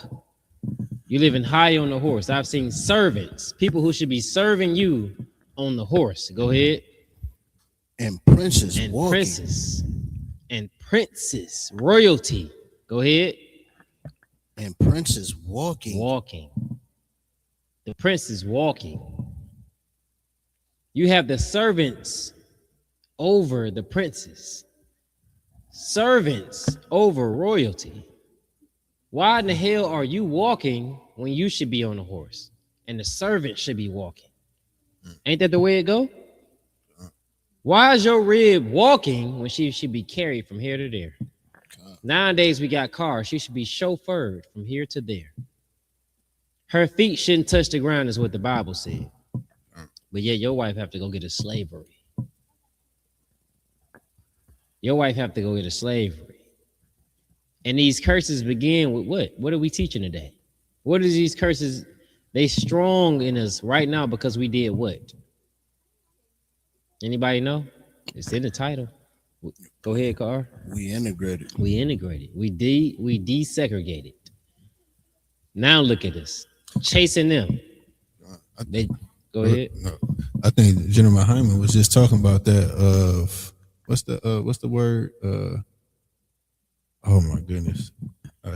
Y'all was just forgetting everything. When people integrate, throw us under the bus. you know, y'all was forgetting everything when I was watching the class. I caught the contagious bug. We all remember though. We remember. We both remember. So that means I'm gonna catch it. It's another word for integrated when desegregate. Nope. Join. Yeah, until you remember, we gonna go somewhere else. Integrate. Yeah. I just named him, really. Yeah. That's another word for it. God But damn. you know, Barack Yah, he teach like pause. You gotta be able to decipher what Barack Yah saying. Mm-hmm. So what he asking you for ain't quite it, but is it. you gotta know Barack Yah enough. We gonna keep going until he think of it. You think of it, all right? But give me Google Black Rise and White Opposition during Reconstruction era. And let me know what you'll get. Read what you get. Because at one point, somebody somewhere in America claimed that they was trying to help black people coming out of slavery, right?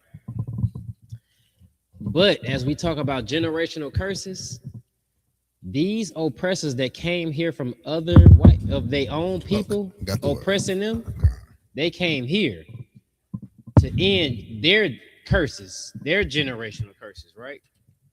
But they wouldn't finna allow us to end ours, because ours ending begins their curses. How do you know? Because the Bible said, it says Esau is the beginning of the world and Jacob is that which follows. The oppressor knows that he has but a little time. All right, so he gonna prolong it as long as he can. You understand? So it's times where they claim they was trying to help us get a foothold in this land, but helping us get a foothold when we passing you up without it, without the help. I got the word. It's called gentrified. Gentrify? Gentrified. Wait, gentrified is the same word as that ain't Yeah. the same thing exactly. I told you it was gonna be that, but it ain't gonna be that. So gentrified is not when our oppressors move into our cities, Yeah. and when it's gentrified, it's more safer. It's more. This is a place that you can be at where you can unlock your doors and no one had to break into your home and your car. When it's gentrified, or gentrified can also mean when you go to a setting where it's not a lot of niggas. You understand what I'm saying? This is more of diverse people. It can be Arabs, it can be Chinese, it can be Africans. When it's Gentrified is pretty much when it was us, and then they started to move in and take over and push us out. But when you hear, so okay, it's technically desegregation. Yeah, No, yeah, it's segregation. They segregating us. I mean, I think okay, we gotta look at that word. We gotta look at that word. They are pushing us into different lands. They try to push us to the suburbs where there's no street lights. Straight deers and raccoons and critters. And I forgot what it's called. It's just land that's still damn near wooded area, underdeveloped land. Is what it is. But hold up right quick. I want Carl to read what he got. Yep.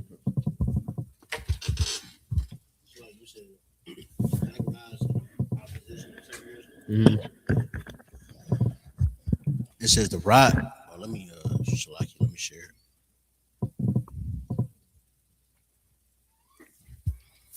It says the rise of black resistance and opposition to segregation, particularly the Jim Crow era, was a widespread, sustained effort to challenge systematic white supremacy through legal. I want black rise and white opposition during Reconstruction. Oh, so like yeah, that's what I want. The black rise and white opposition during Reconstruction. Not do you said of segregation, yeah. Because at one point they was claiming they was trying to help us, but the thing is,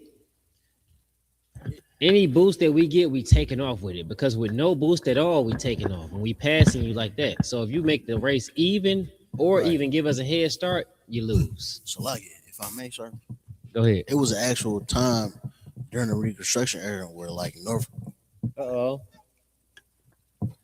Did she whine trying to get up? That was crazy. When it was like in a city in North Carolina or South Carolina where it was like all black council members, all black mayor, and all that. Yeah. They came in and ran them out of there. Yep.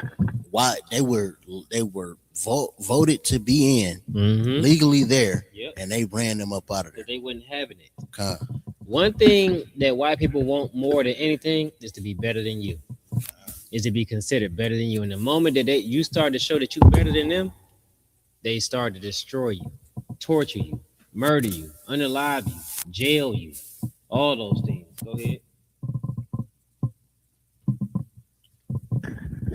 Kind of says during Reconstruction, Black Americans experienced a dramatic rise in political and social power, exercising voting rights, holding office, and forming civic organizations.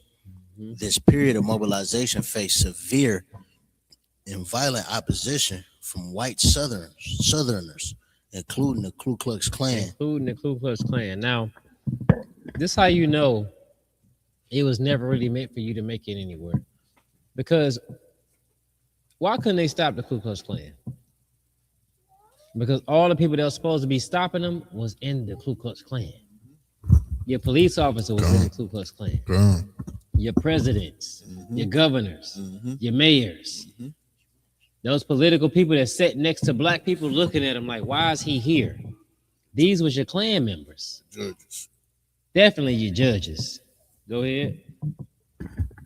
Kind of, if I may ask, sir. And still, Ku Klux Klan have not been organized or, called a they haven't had a RICO. haven't been Oh called a yeah, ain't no gang, Rico on the Ku Klux Klan. haven't been called a hate group, and we just found out that the Southern Poverty Law Center has been giving them millions. You read my mind. So The Southern Poverty Law Center, the same people that's supposed to be there to help black people, right, has been funding the Klan. Mm. Why? So they can give you something and the Klan can take it back. right. They can look like they boosting you up, and the Klan can make it seem like it's, you just gave it up, right? So they faking the funk. Yeah, I'm finna give you $100,000. Hey, Barack, y'all go rob him for it. Well, we gave you 100,000. You let somebody steal it. This is the games they play. Yep. Yeah, everybody in here I'm finna give $1 million to. Barack, y'all rob them of their $1 million as soon as they get it. Oh, the government gave them $1 million. What did they do with it? They squandered it away, gave it away. You looked up, they didn't have it. They stole it from each other. And then they call it what? Propaganda. So throughout all history, it shows that these people has hated you. Give me perpetual hatred in the Bible. Yeah. They have hated you with a perpetual hatred. All right? And that's the thing about it, man. You trying so hard to join with them is like trying so hard to set yourself on fire, to burn yourself alive, to commit suicide, to ruin everything that you think you dreaming to obtain. Every time you try to join with them, Christianity, Islam, Jehovah's Witnesses, Buddhism. A damn job. Yeah. Like what the brothers are saying is so heavy. What you think last one hired, first one fired come from? You understand? It's because you're trying to attain a job to feed your family and you get let go by your oppressor. You understand? I got that scripture, sir. Read it. This is Ezekiel 35, verse 5. Because thou hast had a perpetual hatred. Because thou hast had what? A perpetual hatred. Perpetual is continuous, non-stop. They've hated you since day one. We can read in the Bible Esau and who? And Jacob. We can read that in the Bible. Well, they strive together in the womb. So before day one, technically, right? Day one is when you're born. So the Most High God of the Bible said we will be enemies. Yeah. Y'all remember his exact words? We should be separated because we didn't get along. It's like cats and dogs. Oh yeah, that's Yeah, from the beginning. It's been a perpetual hatred. If you read Obadiah, you will see what they said, raise it in the day of our demise. They celebrated it.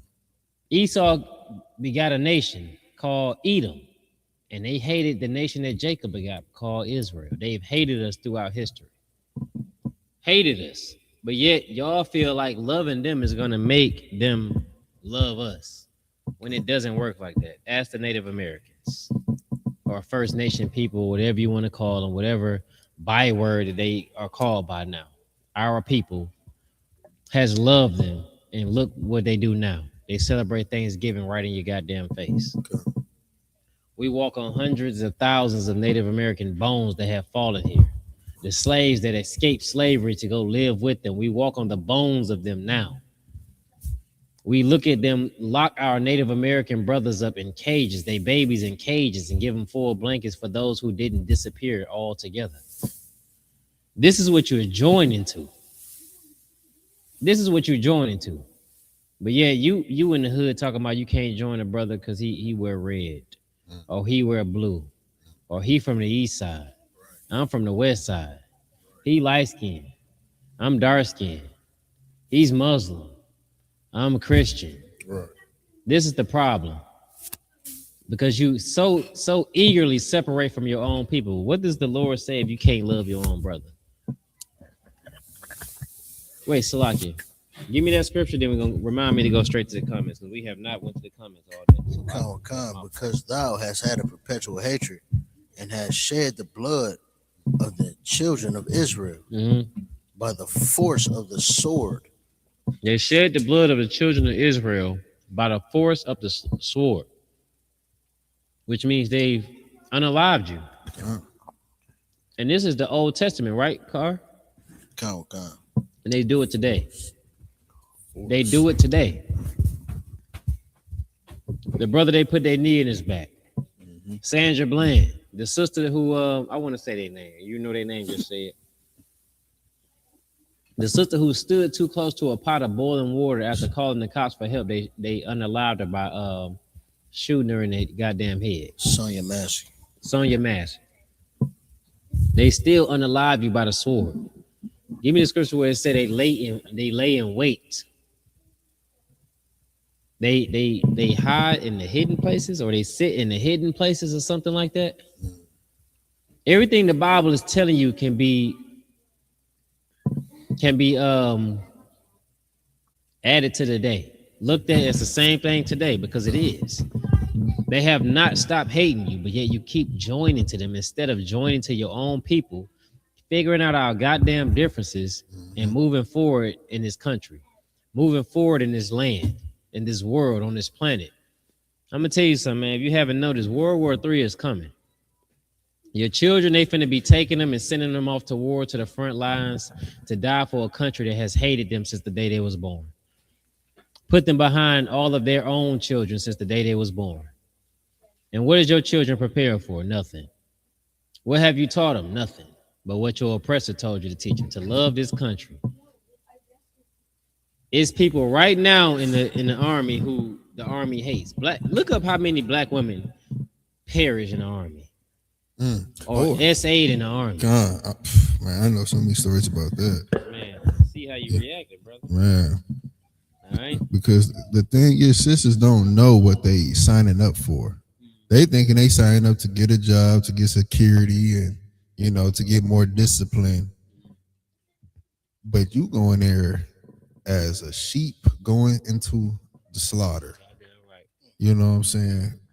Some sisters said, all what happened to him was getting harassed, getting yelled at, doing all these things, and next the sergeant is in your bedroom. Man. And you think you about against your goddamn will. God, against your will. Because you don't got no power. You a trooper, and you think you about to get raised up in the ranks or get promoted. Trooper. Yeah. I think that's the UPK. No. That's what they started as, a trooper. Private. A private. Private. Which is low in rank. Well, what I'm saying is, and you a woman, you're not going to have no type of voice in Esau's army or the brothers. You know what I'm saying? Brothers really become an Oreo, as I say, try to. Oreo? Yeah. You black on the outside, but you white on the inside? You white on the inside. White in spirit. You white in spirit. Oh, that was a heavy metaphor. That brother dropping metaphors now. All right, then. But yeah, read the information you got, Car. Goddamn. Called him an Oreo. Oreo is crazy. Say, sexual assault in the U.S. military remains a significant underreported. That's issue. How you read. You got to push the point with the rise of your voice. Go ahead, keep going. Oh God. Significant. Underreported. They ain't telling nobody you got sexually assaulted. It ain't funny, Salaki, but they're not even talking about it. It's a hidden thing. Go ahead. Issue with estimated cases reaching roughly 35,000. They call it an issue. It's a crime. They call it an issue when it's a goddamn crime. Right. Go ahead. Yeah, 36,000.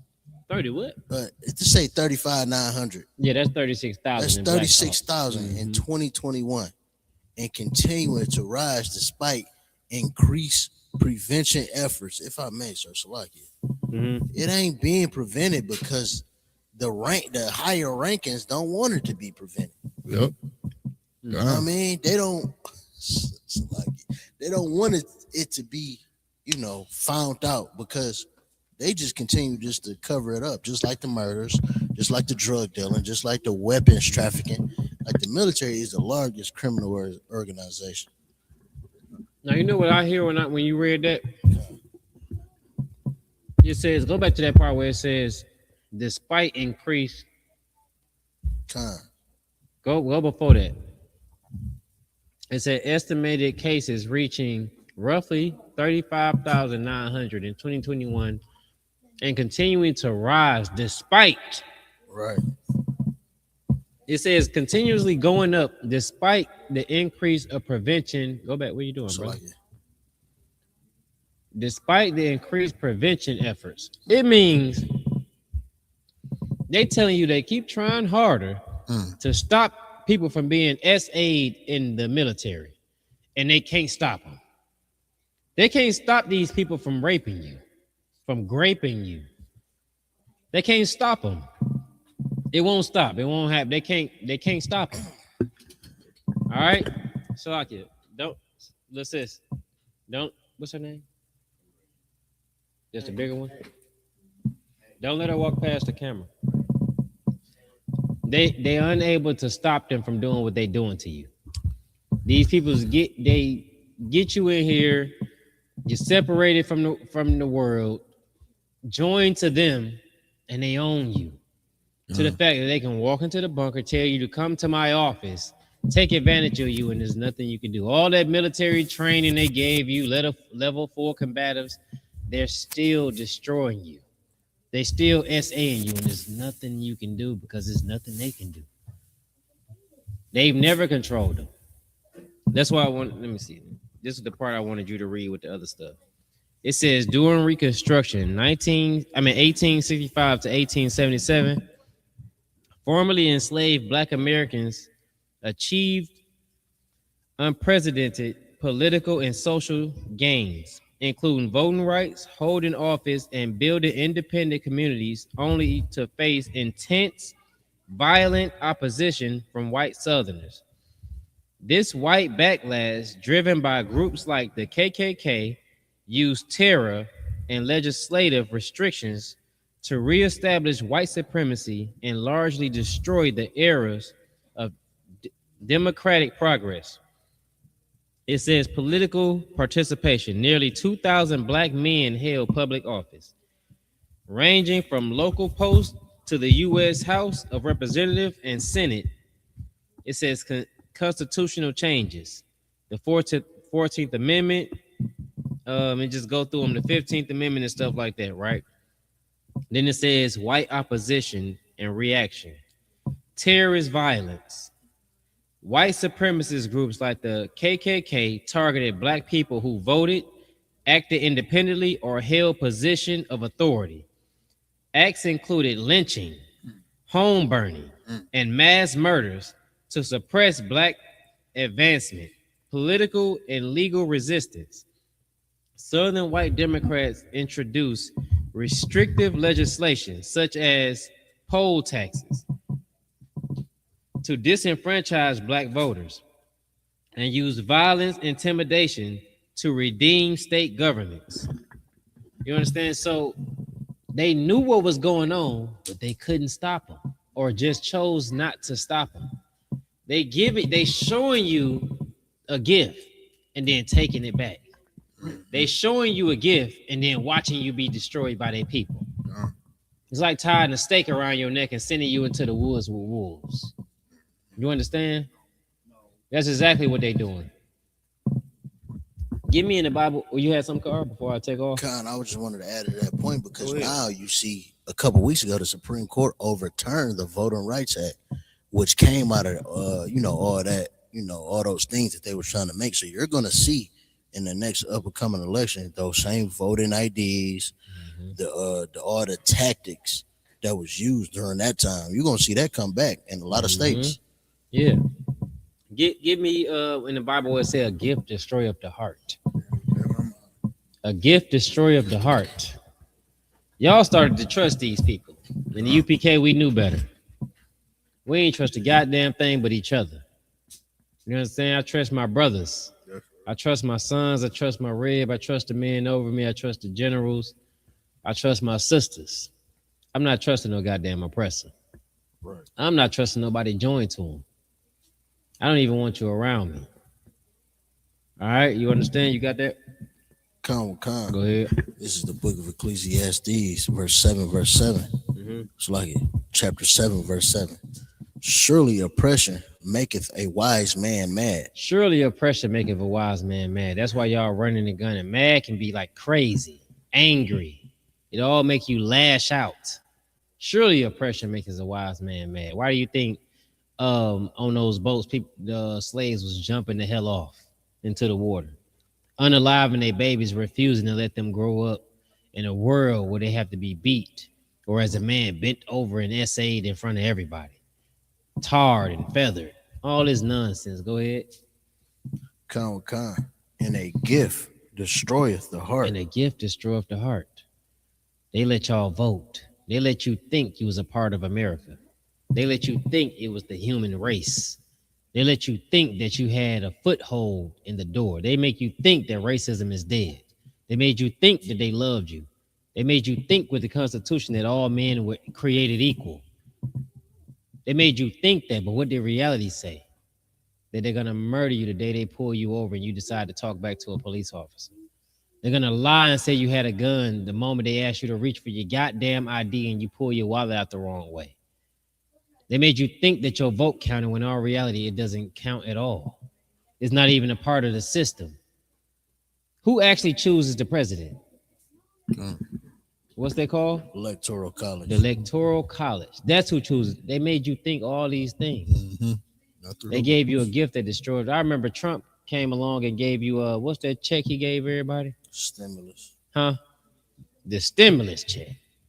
Oh yeah, we get money under Trump. We get it was already yours. You paid for it. That's your money. That's your money given back to you, you dummy. But you accepted him and you loved him for it. All they gotta do is do one of the dances that you do. Now they can come to the cookout. Oh, he invited to the cookout. Eminem became the best rapper. All he had to do was sound like you and rap, and y'all love him, not knowing that he stole that from another black man, his whole goddamn style. Look it up if you don't believe me. All right, you had some, Car? No, I was just gonna get the shout outs in the chat. Yeah, get the shout outs. It's 7 o'clock. We got a few minutes. Go ahead. Carolyn Rasville from Chicago, sister checking in. Click them so they come up as you go. Go ahead. Shalom, y'all, Bashim, y'all, shot brought a thumb to the Akim. Shalom, y'all, Shamar, thumb, Bashim, y'all, shot to the Akwati. Go ahead. Shot Banath, checking in. The water, sis. That's Carolyn Rasville again with the proper. I appreciate you, sis. Shout out. Yeah, that's all me. My rib checking in. Yeah, shout out to you, sis. The water. Keep. Alina Shea. That's the water. I appreciate it, sis. Where's she from? Checking in from Southfield, Michigan. Southfield. What's her name? Alina. Okay, then. All right, then. Go ahead. Shout out to you, sis. Go ahead. Go ahead. Taza Rock checking in. My nigga, man. The water. Come on. We got to go through it, man. My rib said it's like a new virus coming out every 6 months. Every goddamn 6 months, sis. So they have viruses coming out like new movies. Man. Yeah, they dropped Scream 7. We got COVID 7. I got COVID 21. Greg said shalom. Hey, shalom. The water for tuning in. Your rib check in. Yeah, we talked about it earlier. I think y'all had just got here when we was talking about it. Shalom. Keep going. Shalom from Live They come G. from rats. Hey, shalom, sis. Sister Shemayim. Miss Ribba Masha. Black eyed peas and cornbread. Code is in the building. Go ahead. Trooper Koyam. Shalom. I think Nara was talking about the Cadillac. Yeah, Cadillac was the thing. Like her granddaddy had one. I mean, he was getting money. Sister Kalia Carr. Shalom, sis. The water for tuning in. Hope you shared and liked and everything. You want me to read all these comments from your rib? No, we gotta go. All right, shalom, y'all Bashim, y'all Shah Baraka Thumb, shalom, y'all Shamar, the Thumb Bashim, y'all Shah. This has been the Brotherhood class. We gotta go. Shalom. Hey, listen, brothers and sisters, man. If you like what you hear, hit the subscribe button, man. Subscribe to this channel. And also, please Go to ISUPK.com and pay your tithe. Drop me some cash so we can move around this planet like we need to, man, and do the things we need to do. They're one West. They're one West. They're one West. They're